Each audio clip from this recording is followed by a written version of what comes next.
ہر گھر میں ایک نہ ایک بندہ اگر ڈپریشن نہیں تو ٹینشن کا لازمی شکار ہے. اس چیز کو ہمیں نارملائز کرنا پڑے گا کہ اگر سائیکولوجسٹ کی ضرورت ہے تو یہ ایک اسٹگماٹائز چیز نہیں ہے. اگر آپ کے ساتھ کوئی ایشو ہے تو وہ اپنی فیلڈ کا ماہر ہے, آپ اس سے رائے لے سکتے ہیں. نان پولیٹیکل آپ کو آنسر دوں تو یہ صدیوں سے ایسے ہی چلتا آ رہا ہے اور یہ چلتا رہے گا, یہ چیز چلتی رہے گی. ہمارے پاس کوئی ڈونر نہیں ہے اور ہم لینا بھی نہیں چاہ رہے. اس طرح کا ڈونر جو ہمارے پاس اسپیسیفکلی ڈرگ ایڈکشن پہ کام کرنا چاہتا ہے وہ کرے تو ہم اس کو بڑے لیول پہ ان کانفرنسز کو بڑے لیول پہ کر سکتے ہیں.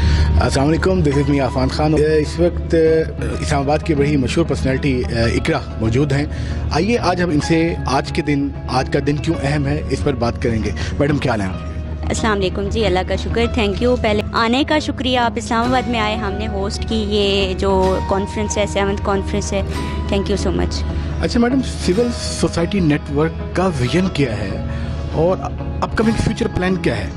دیکھیں ملٹی ڈائمینشنل اس کے جو ٹاسکس ہیں جن پہ فوکس کر رہے ہیں, جیسے کوئی ڈیزاسٹر آ جاتا ہے تو اس کے لیے یہ کام کرتے ہیں, اور امن عامہ کے لیے کام کر رہے ہوتے ہیں. گرین پاکستان کے لیے انہوں نے کام کیا, اور اسپیسیفکلی ڈرگ ایڈکشن پہ کام کر رہے ہیں یہ. اور جو یہ کانفرنس ہے اس کا مین فوکس بھی ڈرگ ایڈکشن تھا, اور فیوچر کے جو گولز ہیں یا جو ہم اچیو کرنا چاہ رہے ہیں اس میں یہ ہے کہ ایک ہیلدی ہمارا جو معاشرہ ہے اور ینگ جنریشن کو ہم ڈرگ ایڈکشن سے کیسے بچا سکتے ہیں, پریکاشنز کیا ہیں, اور اس کے علاوہ اگر ڈرگ ایڈکشن میں کوئی آ جاتا ہے تو اس کو ٹریٹمنٹ کیسے پرووائڈ کرنا ہے, اور اس کے بعد اس کو ہیلدی لائف کی طرف لے کے کیسے جانا. اچھا میم, یہ بتائیں کہ پاکستان میں جب ہم منشیات کی بات کرتے ہیں اور جو نشہ کر رہے ہیں ان کی بات کرتے ہیں تو ان کے لیے سائیکولوجسٹ کا یا ماہر نفسیات کا ہونا کتنا ضروری ہے, اور کیا پاکستان میں ماہر نفسیات کو سنجیدگی سے لیا جاتا ہے؟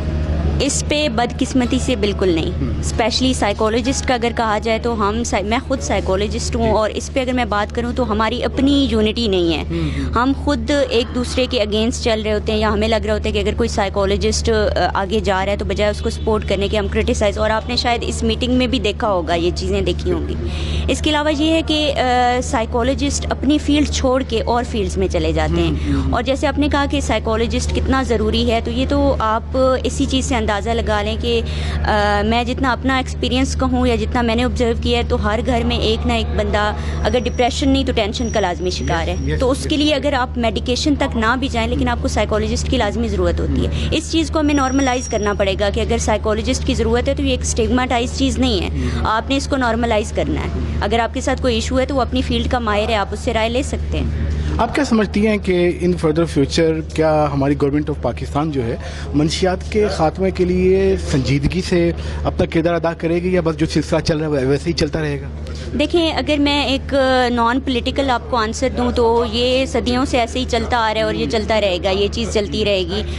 ہر ادارہ اگر سنسیئرٹی سے, اسپیشلی اگر ہم لوگ جو ڈرگ ایڈکٹس کے ساتھ کام کر رہے ہیں, ہم ایکسپرٹس ہیں, ہم اگر کولیبریشن کر لیں سیکورٹی کے اداروں کے ساتھ اور ہم ان کو ڈیٹا پرووائڈ کریں کہ جو ڈرگ ڈیلرز ہیں ان کو آپ نے کنٹرول کرنا ہے, جو ڈرگ ایڈکٹس ہیں ان کو ہم نے ٹریٹ کر کے واپس معاشرے میں بھیجنا ہے, تو میرے خیال میں اس سے بہت ساری ہمیں فائدہ ہو سکتا ہے. میرا لاسٹ کویشچن ہے, سول سوسائٹی جو نیٹ ورک ہے والنٹیئر بنیادوں پہ کب تک اس گول کو لے کر چل سکتا ہے, اور آگے کیا کرنا چاہیے؟ دیکھیں, اس میں بہت ساری ہرڈلز بھی ہمیں آ رہی ہیں. جیسے آپ نے ہمارے پاس کوئی ڈونر نہیں ہے اور ہم لینا بھی نہیں چاہ رہے. اس کا یہ ہوتا ہے کہ وہ اپنے کرائٹیریاز پہ کام کرتے ہیں, اور ہمارا فوکس ہے, مین فوکس ہے, اس سے ہم ہٹ سکتے ہیں. لیکن ان فیوچر میرے خیال میں اگر کوئی اس طرح کا ڈونر جو ہمارے پاس اسپیسیفکلی ڈرگ ایڈکشن پہ کام کرنا چاہتا ہے وہ کرے تو ہم اس کو بڑے لیول پہ ان کانفرنسز کو بڑے لیول پہ کر سکتے ہیں.